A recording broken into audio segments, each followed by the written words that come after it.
Story in photography is this mystical idea that everyone talks about, but it's kind of hard to wrap your head around. How do you tell a story without writing or saying anything?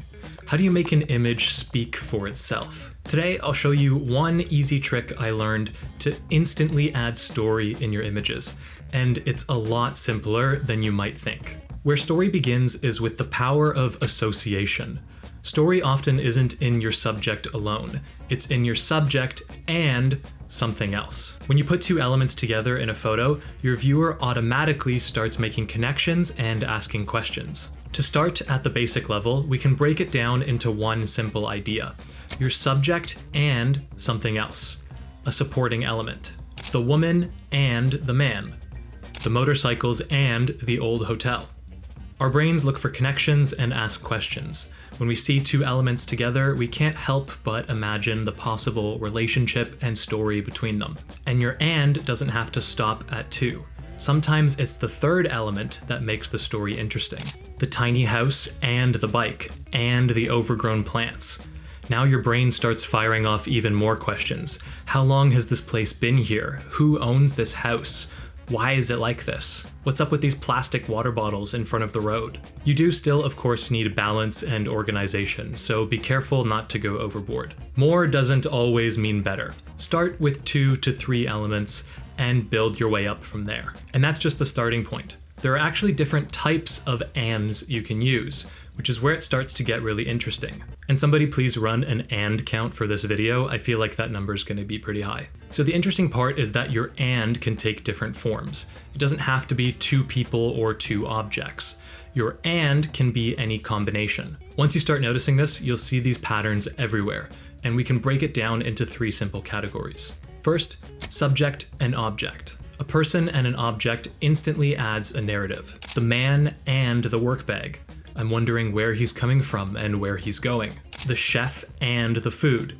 This implies a story about the person and creates a character. When you start photographing people in motion, interacting with an object, it again creates those associations and questions that prompt story. The second category is subject and place, where the environment itself becomes the supporting element. The statue and the lake. I'm curious about what this statue is doing here, submerged in the water in the middle of nowhere. The old jacket and the traditional house. I start to ask if this is a family home and what its history is. The environment gives context to your subject. Sometimes it's a clear relationship, other times it creates questions. It's okay to open a loop and not answer it in the image. This curiosity is what develops the story and makes the photo interesting. The third category is subject and subject. 2 or more people together creates a relationship.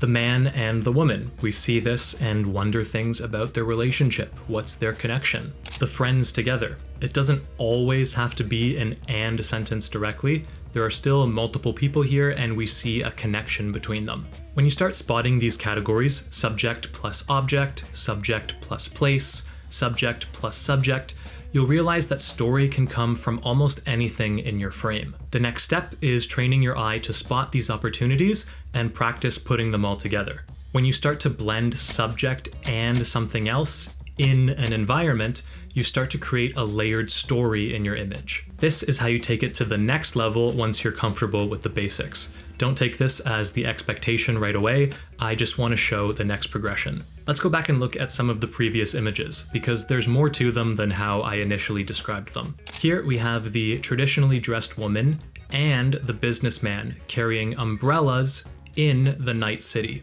This is subject plus subject with objects in a place. In this photo, we have the man reading a book and the quiet bartender in the tiny restaurant.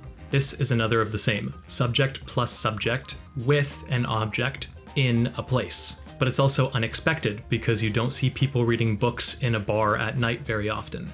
This is what makes it interesting and prompts more of those questions that again create story. I know it seems like a lot when you look at it like this, but these are the layers that create story. Now, I'm not directly looking for subject plus object plus environment. That's way too complicated. In reality, it's a lot simpler than that.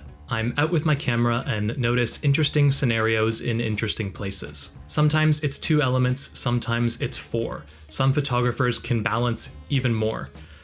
That wasn't supposed to rhyme, but it did. But start simple. Try to find two pieces, like we talked about, subject plus subject, object, or place. It'll grow over time, and as you start to notice these associations more, you develop your photographic storytelling and start layering multiple different elements into one image. So if story in photography feels mystical and hard to define, remember this. It starts with your subject and something else. That's the key difference between photos that just look nice and photos that actually speak. I hope you learned something new today. If you want to keep learning about storytelling in photography, check out this video next, where I cover the 4 essentials for storytelling from a different perspective. Thank you very much for watching, and I'll see you in the next video. Peace.